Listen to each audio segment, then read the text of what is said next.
বিসমিল্লাহির রহমানির রহিম। প্রিয় দেশবাসী, আসসালামু আলাইকুম। আমি সামিউল প্রধান রহমতে রাব্বানা থেকে বলছি।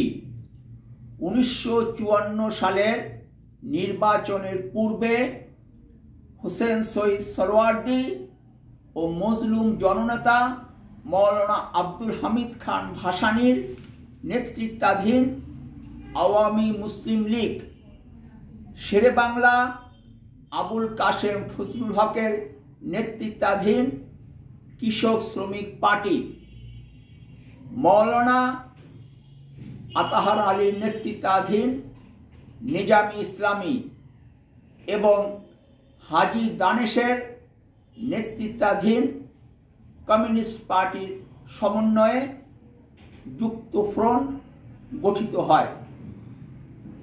যুক্ত ফ্রন্ট প্রতিটি নির্বাচনী এলাকায় একক প্রার্থী দাঁড় করায় এবং তারা নির্বাচনে অভিন্ন প্রতীক হিসেবে নৌকাকে বেছে নেয়। ওই নির্বাচনে শেরে বাংলা আবুল কাশেম ফজলুল হকের বক্তৃতা ম্যাজিকের মতো কাজ করেছিল। শেরে বাংলা আবুল কাশেম ফজলুল হক বক্তৃতায় দাঁড়িয়ে প্রথমে উর্দুতে বক্তৃতা দিতেন। এরপর উপস্থিত শ্রোতামণ্ডলীকে জিজ্ঞাসা করতেন, মিয়ারা বুঝছো? উপস্থিত শ্রোতামণ্ডলী বলতেন, হুজুর কিছুই বুঝিনি। এরপর শেরে বাংলা আবুল কাশেম ফজলুল হক বাংলায় বক্তৃতা দিতেন।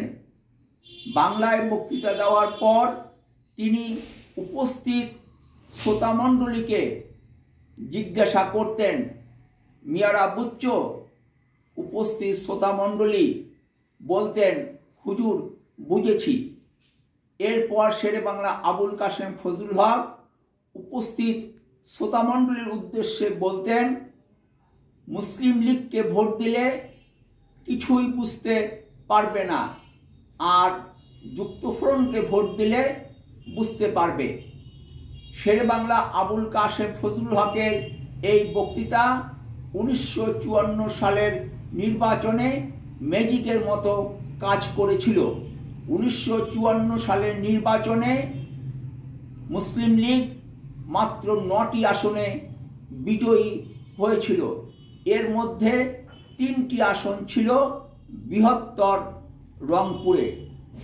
রংপুর সদর ও কাউনিয়া নিয়ে গঠিত নির্বাচনী এলাকায় মুসলিম লীগের প্রার্থী হিসেবে বিজয়ী হয়েছিল এমাদ মিয়া।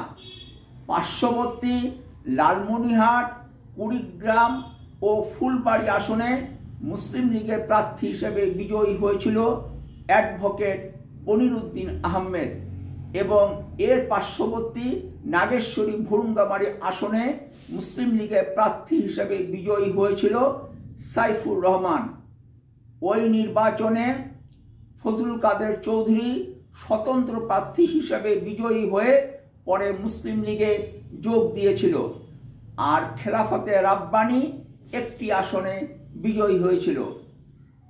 এর নেতা ছিলেন আবুল হাসিম। ভালো থাকবেন এবং সম্ভব হলে দেশ পরিচালনার নীতি ও পদ্ধতির পরিবর্তন নিয়ে কথা বলতে রাজনীতির আড্ডাখানা বলে পরিচিত রহমতে রাব্বানা ও রুম্মানে বেড়াতে আসবেন। ফি আমানিল্লাহ। আল্লাহ হাফেজ।